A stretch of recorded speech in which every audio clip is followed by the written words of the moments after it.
Welcome to Email After Hours by SenderScore, powered by Validity. We're your hosts. My name is Guy Hansen. And I'm Danielle Gallant, and this is Email After Hours.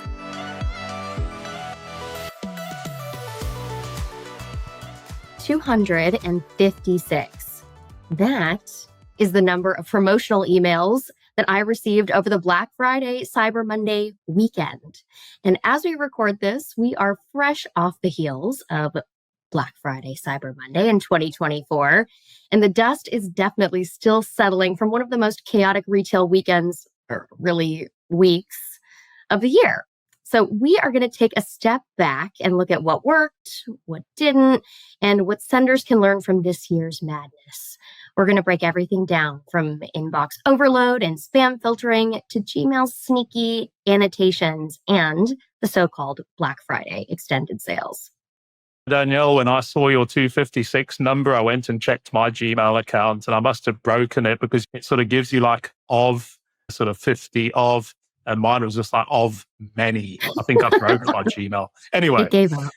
Joining us today is Seth Charles, an established expert who has his finger firmly on the pulse of all things email and deliverability. With his 15 years of experience, nearly as many as me, Seth's got a clear perspective on how senders approach high volume periods like Black Friday and Cyber Monday. He's seen it all, from questionable email strategies to moments of brilliance, and he's here to help us unpack all the chaos and come away with actionable insights for the future. Welcome to the show, Seth. It's so cool to have you here today with myself and Danielle. Oh, yeah, I appreciate it. It's always great to hang out and catch up with old friends. Nice. And let's kick off with an icebreaker, as we usually do. And we're going to do, I guess, the most deliverability related icebreaker question that we've had, at least recently. So, Seth, if your inbox were a party, which I'm sure it is right now, what is the one type of email you absolutely don't want to show up uninvited? Oh, it's a great question. It is a party. It's a crowded party. It's the kind of party where I'm trying to find a window to like slip out the back door without anyone noticing. Yeah. That's a funny question. Yeah. I think the uninvited guest is the friend of the guest that I actually did invite. So they show up because they're friends with someone that I actually invited. So it's just, they're like, oh, well, you didn't invite me, but we have a mutual friend. That's the one that I would not like to my party. And then they keep showing up after the party's over. And they stay too late. Yeah, Sure. exactly. So, Black Friday, Cyber Monday 2024, it's just wrapped up. It felt huge. We're actually pulling the data for this month's State of Email webinar, and I don't want to give away all the secret sauce, but it does feel like it was bigger than last year. That's how it felt. So, Seth, what were your initial observations? Is it just me, or did it feel like, once again, we were just drowning in emails this year, perhaps even more so than usual? Yeah, that's certainly something that we observed too, and just personally in my own inbox. I think that brands in general are still looking for that sweet spot. They haven't really found it yet, where it's just like, at what point does it become too many? It's just like every year kind of builds on itself. So at what point, if at all, does that bubble pop? I think that the volume was certainly more than last year. I expect the same for next. But yeah, I think that it was just a sort of Three Stooges effect where all of the emails were trying to like jam their way through the doorway at the same time. Except they weren't friends. So it was, they were all uninvited guests to my party. They were all trying to jam their way through the doorway. So yeah, the volume piece, strangely enough, more so than any kind of creative copy or promotions necessarily, the volume actually stuck out to me more than anything else. And even if Guy and I, and yourself too, if we didn't have the data to prove it, didn't have the data to show that it was just so overwhelmingly huge, the volume spike, we would know it, right? We all have our own mailboxes. And inevitably, I had to ask myself, and now I'll ask you, do you think this surge in volume was strategic, or are brands just trying to throw everything at the wall and see what sticks? What do you think about that? God, I think that's a great question. And I think it kind of depends on the brand. In just as work in e-commerce before and digital marketing, I've found myself like beating off the wolves relative to like the leadership consistently saying, hey, let's send more. Well, we sent 5 last time. Let's send 6 this time. Let's send 7 next time. So I think that depending on the type of user relationship that an end user has with a brand, I can't think of necessarily an example of where like 6 emails in 2 days would make sense. But in the chance that it would, then fine. But hopefully that's data backed. But yeah, I mean, I think brands are so preoccupied with whether or not they could, they never stop to think if they should. Just like Great Dr. point. Ian Malcolm said. At what point do you think that acceleration in email frequency actually starts to backfire? Do you think there must be like too much of a good thing when it comes to hitting inboxes with multiple emails a day? Or do you just think the senders think the risk is worth the reward? Man. Yeah. I mean, they have to, right? They're doing it. So they must think that the reward is worth it. Something that I think that it must be some sort of calculated risk. You hope that it is, because recipient and sender email fatigue is a real thing. So think in a vacuum, right? Would this particular end user want to hear from me 9 times this weekend? Even if it was just some random weekend, probably not. And it's like, okay, what if this recipient was hearing from you 9 times and everyone else 9 times? You hope you're right. And we'll talk a little bit, I'm sure, about data and intelligence that senders can get, but you have to hope that they're using some sort of like data or some sort of insight that they're using to gauge that with. But unfortunately, I don't think that's the case a lot of the time.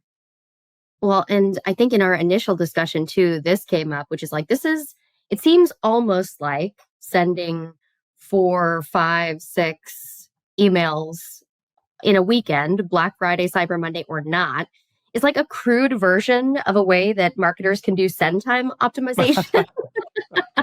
Where they're just like, let's see which one of these is our best time to deploy. Yeah, exactly. It's like we could try to like pick the lock to the door, or we could just send a wrecking ball through it. So it's like, yeah, either work, but one's a little more subtle.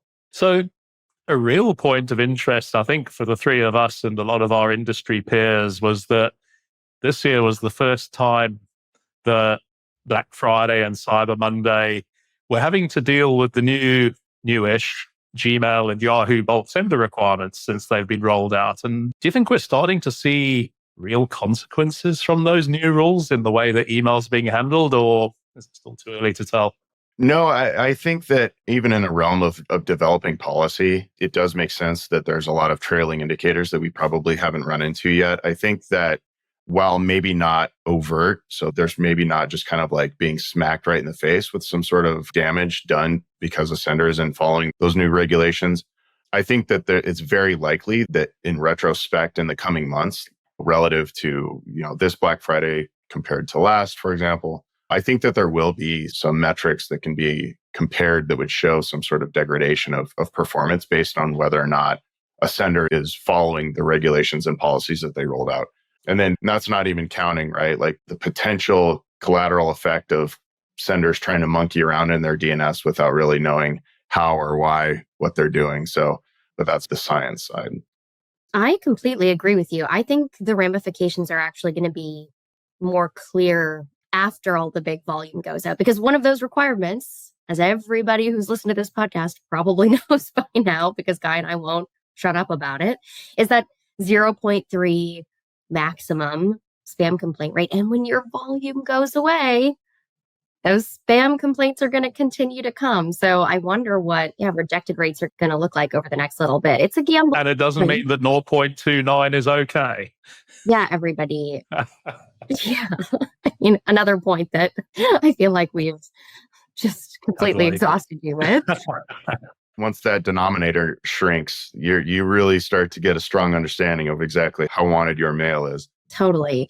And I mean, really, there was some additional drama going on in November too, outside of just like basically the Super Bowl of email marketing peak season.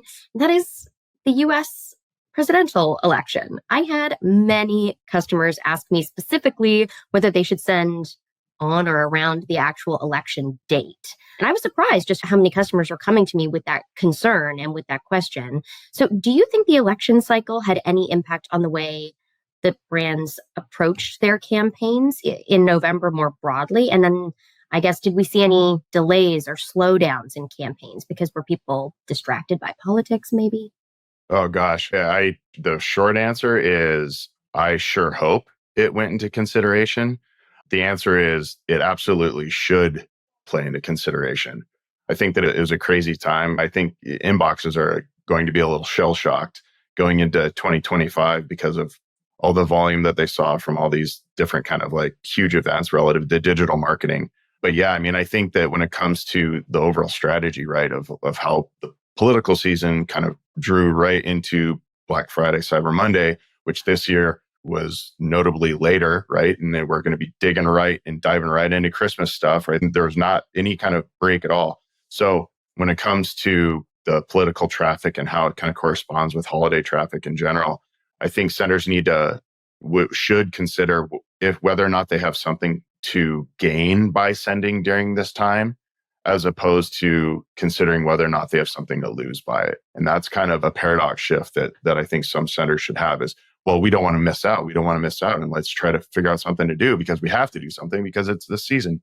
But again, do you have something to lose by trying to do this? And I think the answer is yes, because you're in that much bigger of an ocean of content. Yeah, I feel like any sender who maybe delayed campaigns a little early in November, then had to push a whole bunch of stuff and like cram it out into like a couple of weeks. So it may have just like made the volumes look even more elevated.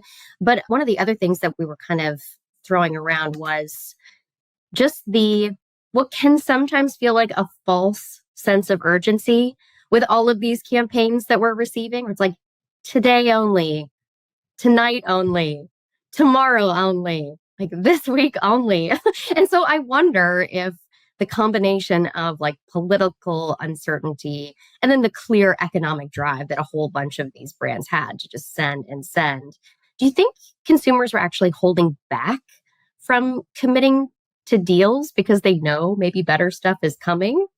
Well, yeah, because they've been trained that way, right? Like consumers we're all domesticated pets at this point. I think if somebody's like, hey, if somebody sends me an email saying 25% off, it's Black Friday, 25% off, you better do it because it ends today. Part of me is like, okay, fine, I won't do it because I'm jaded and vindictive at this point when it comes to email. But also it's like, I know you're sending me an email tomorrow saying 25% off. I know you're going to send me an email that's saying, hey, we've extended Black Friday, Cyber Monday, extended, or Cyber Week, or all those other sorts of things. So I think that the sense of urgency is not going away, but I think that I think it rings empty to try and force someone down the plank within hours.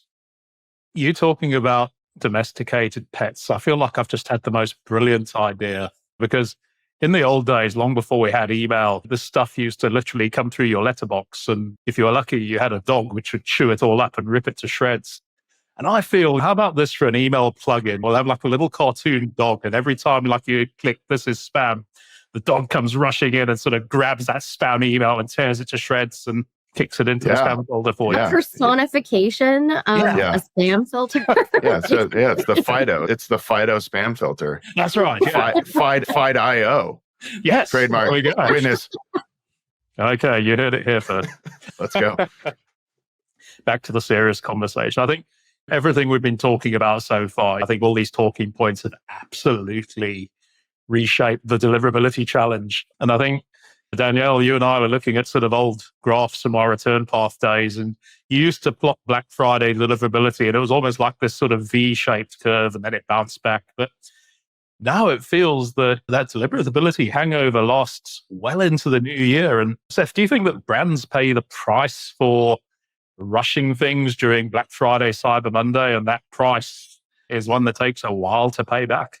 There's no question. There isn't any question, right? Because I think that on one hand, it would make sense to me that these mailbox receivers are saying, hey, with all of these tools and all of these resources to have insights into things like reputation and how what you're doing is impacting what your deliverability and what your reputation overall might be, is they're getting more sophisticated in how they're modeling that more in perpetuity than maybe things used to be.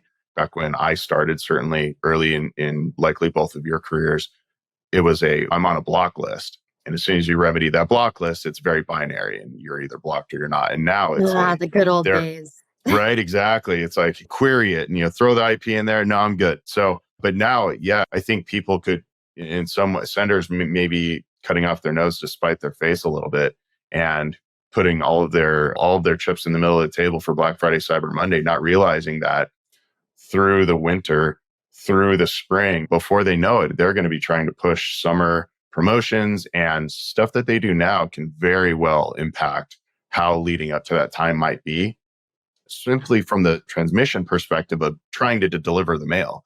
And that's not even considering the long-term effect of how that could impact your user data. It's like you may be sacrificing future customer data for the year's promotions if you just try to blow everything out of the water during the promotion season. 100%. I think that's such a good point. And I'm thinking too, just about, we're not done. Like, it's not Boxing Day anymore. It's Boxing Week. There's the 12 days of Christmas. Like, I wonder if the ramifications really do last longer if the peak season lasts longer. That's really interesting. And I understand completely that all brands need to stay competitive. And we have talked about just the length of the promotional period, right? It started weeks before. And one of the things that we noticed, something that really caught our attention, was that a lot of the emails that ended up in spam or junk folders were sent a full week.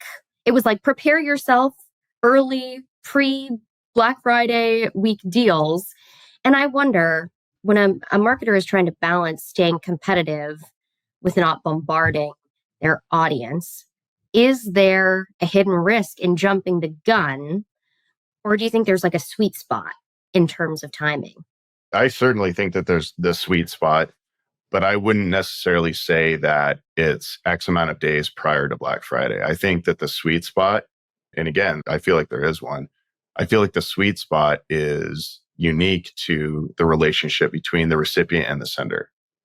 So it's a function of what kind of consumer relationship the recipient of that email has with that brand. So if this particular consumer has demonstrated that they are a super user, they're jumping on every message you happen to send, and you have this long historical backlog of strong endorsement, sure, there's nothing wrong with trying to tether that out a little bit. But I think that, saying, hey, we're going to blast to our full Cyber Monday list a week before, hoping that it's going to have the kind of specific recipient engagement that this super user population might give you, would be misguided. Back to trends we saw this year. I think another one, not for the first time, I couldn't help feeling that I was looking at some brands this year that just really shouldn't have even tried to get in on the Black Friday frenzy. I saw a Black Friday email from a procurement company, for Pete's sake, doing Black Friday offers. And you're just thinking, how can brands figure out if Black Friday really is the right fit for them? And Seth, do you think there's actually certain companies that are better off skipping the Black Friday madness altogether? No, well, for sure, right? And we've talked a little bit about that, right? If there's something to lose versus something to gain. And yeah, there's always an excuse. If you dig hard enough, you could always find an excuse to send something over that time and try to shove yourself through that doorway. But yeah, I think that unless you're some sort of like e-commerce revenue conversion driven business, there is sometimes you can make the best impact on what you're trying to accomplish by just sitting it out and letting the dust settle, and then kind of stepping in and having a little bit more of a quieter canvas to work with. And I wonder, like, there is something to being creative, right? In standing out, both at like either the subject line or the email content, to make sure that you can distinguish yourself from all of the other 255 emails that are landing in a mailbox. And I wondered, like, do you think brands should aim for more creativity during Black Friday or other peak times? Or is a simple, clear value proposition the way to go? Like, I wonder if creativity can actually hurt performance, if it's too maybe out there or outside of the brand voice, I guess. That's a fine line for sure when it comes to trying to step a little too far outside or be a little too creative. That's one of the great things about deliverability, right? It's why so many of us have made a career out of it, but the goal line's always moving. So there are periods where There's a lot of things on the science side, the infrastructure, DNS, very well documented, very clear. And then there's some years, and I think that this is a good example of that, where there's a huge emphasis on the art side of that too. So it's cliche and bears repeating for sure, but you have to test and you have to understand. If you want to make a subject line of all emojis and think that's going to resonate with your customers, then hopefully it's a calculated risk. Yeah, especially when your smart speaker's reading it out to you. Oh, I love when that happens too. Right. I was thinking with this question specifically about, are you guys familiar with the brand Calm? They have like a meditation app, Very Yes. familiar. which I love. I think it's great. I think they have a lot of really helpful information. They have like a clear, very defined value. And I couldn't help thinking, I was getting emails from them over the course. They were in there, they were in the mix. And I couldn't help feeling like there was such a missed opportunity for them to just be like, the subject line, breathe, meditate. It's almost the end of Yes. or something. Yes. I don't know. I just feel like it's You're doing appropriate. great. Yeah. I don't know. I like the idea of you have to be creative, but yeah, totally. Calculated risk is what we're going for with these peak times. For me, another fascinating trend, I think we've seen more this year of Gmail automatically applying annotations to emails to sort of display those sort of code snippets or the image, whether the senders put the annotations code in their email or not. And it had some real unintended consequences for Black Friday senders. I saw at least one example where, Gmail had highlighted a time-sensitive offer and it had already expired by the time I saw it, which isn't really helpful. What's your take on this? Do you think this is helping the user experience, or is it just adding to the chaos? Yes. I think that it's like really anything else. It's like in a garage full of gear and tools. This is yet another suite of tools that are being added to that. And sometimes senders are going to know how to use them well, and sometimes they're not. So I think that regardless, customers need to be, or I should say senders need to be prepared to understand what its impact might be. Whether it's, if you want to be deliberate about it, which in the world of deliverability, in the world of email marketing and marketing in general, in the digital space, everything should be deliberate. So if you don't use annotations, you should be deliberately not using that, and therefore be prepared for what kind of actions you need to take in the event that it's applied. And if you are, be deliberate about, okay, if this happens and it's past this time, what then? Does it have a fallback? Once this changes, it dynamically updates into whatever is a home template or something like that. So I think it can help, but I also think that it's going to lead to some pretty good conversation fodder for people like us in the meantime. Guy, can you remind me if I've told my annotations horror story from a client? Oh, I don't feel like we've heard this one yet. This is going to be like an email after hours sort of sneak peek. Go on. Or like an after hours nightmare for sure. So this client noticed after logging into their own like Gmail account, they hadn't logged in a little while, that all of their emails were coming through with an annotation that said expired. Every single one. Expired. Oh, no. They couldn't find anything in the body, like of the HTML. They couldn't understand what was happening. Finally, they found that in the master template that all of the other pieces of content get inserted into, in the footer in the code was an annotation with an old date in it from like 2 years ago. Oh, you got. Every email, every single promotion looked like it. And it was so clear. It's right after the friendly from expired. Oh, no. Expired. Woo. And they found it had been going on for a couple of months. And my heart was beating so hard for them. Yeah, It was just like, oh my, like guys. So cue all the people like frantically logging into their messaging platform to review every date code that they have. Yeah, let's compare how we did last year at this time to this year at this time. So you have to, if you're going to be intentional about something like annotations, which I agree you should, be very careful about it. Test it first, please, everybody. Cautionary tale for sure. Let's lighten it up a bit. I think we spent quite a lot of time talking about things from Black Friday, Cyber Monday that maybe we didn't like all that much. But Seth, what was the best Black Friday email you saw this year? What was the one that had you thinking, yes, this is a winner? It's hard to choose, both because there was a billion of them and because there were some, like you were saying, Danielle, there were some that were kind of stepping outside their normal tone, I'd say, or voice, so to speak. But yeah, this one was actually making waves a little bit on LinkedIn and whatnot. But actually, Liquid Death had a cart abandon campaign go out that broke the fourth wall. And in the world of Deadpool and Wolverine, it broke the fourth wall. It was because the copy was basically like, hey, it's me, the person that writes these. I don't like to do this, but I'm actually kind of worried about you. So if you're there, blink twice or something. And it was basically trying to like get them to go in and do this action just to confirm that they were okay. So I thought that was just like a clever use of kind of breaking tone in a way that kind of grabs attention in a fun way, for sure. That's very good. What about you, Guy? Did you have a favorite? I've probably got two, actually. I think the serious answer to the question, there was a great email from Estee Lauder here in the UK, and it actually went out in late September, but it was a feedback email from their customers. And it was basically, have you started your festive shopping? Tell us how you'd like to shop so that we can improve the offers and rewards we send you. And the options were, yep, I love to get ahead, or I shop whenever I see a great offer. No, I'm waiting for Black Friday. No, I do it all in December. And I thought that was really clever, in So terms of good. when you Who want to was that start guy? receiving. I love that. Kudos to you guys at Estee Lauder. That was very Estee clever. Lauder. That's amazing. I think the slightly more tongue-in-cheek way, you know how like a lot of brands will sort of tweak the wording to play to their branding. So if like your main color's blue, it's like Blue Friday or Pink Friday. Well, for reasons that I'm not even going to explain, I'm signed up to receive Durex's emails, and they did rebrand it as Cyber Moan Day, which I thought was pretty clever. Love it. Love it. That's I love right. it.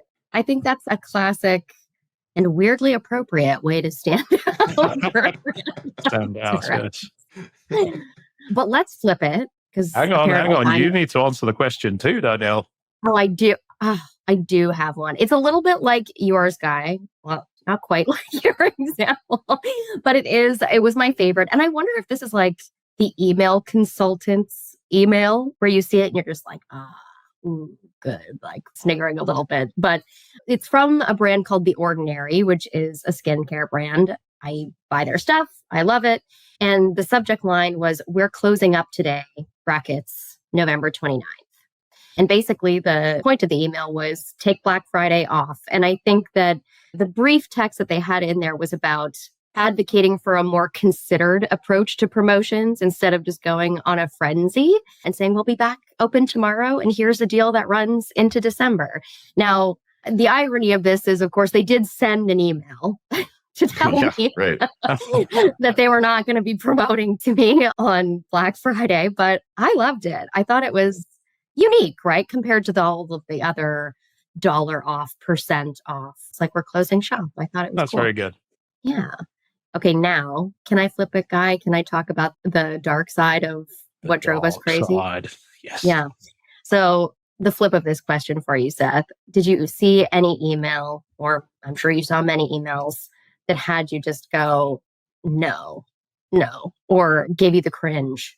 Absolutely. And it hit me on both of like the deliverability side of my brain and the email marketer side of my brain, because there were several brands that not only did they hammer, like what we've said, was 3, 4, 5, 6 times a day, where they're like, that's my optimization. We know he's in there. He's got to check sometime. But it was also a no change whatsoever in the promotion and very subtle, if any, changes to the copy itself.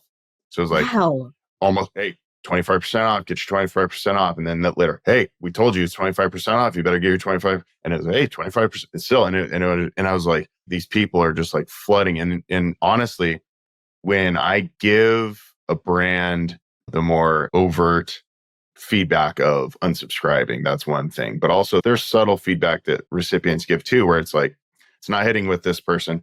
And I went from just going clearing and deleting without reading and all those things Two, I finally started to complain about it because I was Me like, they're not, too, Seth. that's it. They're not getting the subtle feedback. They're not getting the nudges. So I'm going to start using something a little more blunt, object-y.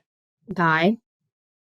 I'm not going to sort of name and shame specifically, but I think we touched on this already. I think how soon is too soon. And there was more than a handful of senders who are hitting my inbox in the sort of, last week of October. And it's like, hey, Black Friday is nearly here. And it's like, guys, let's get through Halloween first. And so I'll put them in one bucket. But certainly for me, and I think probably quite a few consumers, that's just way too soon. I am so not ready to get my brain into Black Friday gear that early. No, it's like when you go into a store and you see it's not yet Halloween and you go into a store and you see the big Christmas decorations display. And you're like, oh, can I get through one thing, please?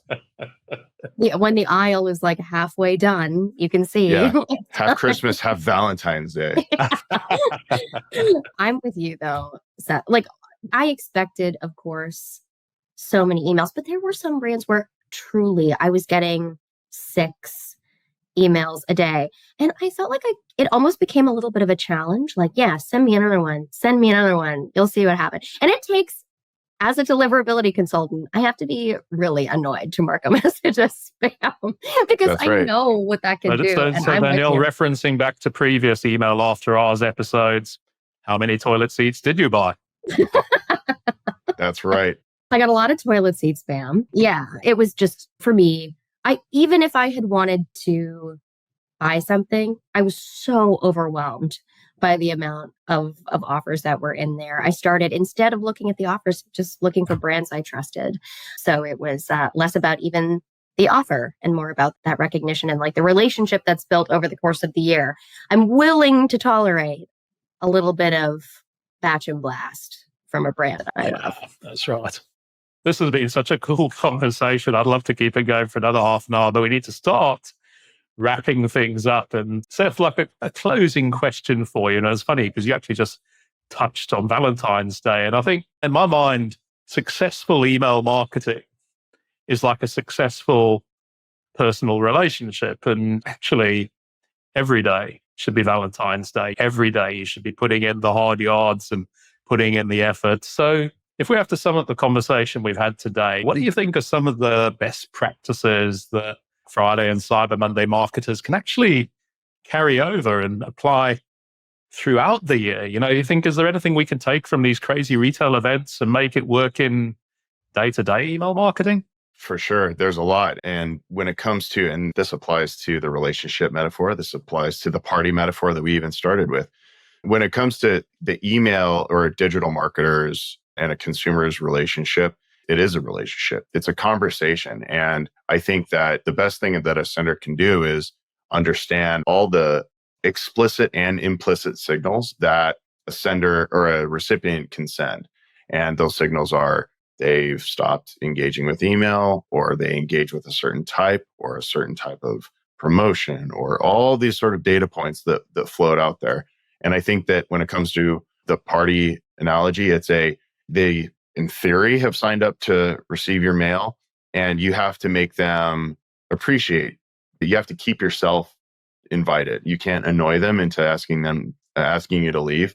And just, I think that of all the implicit data points out there, the explicit ones are important too. And Black Friday, Cyber Monday, and just throughout the year, it is the consistent execution of the data points that you're afforded.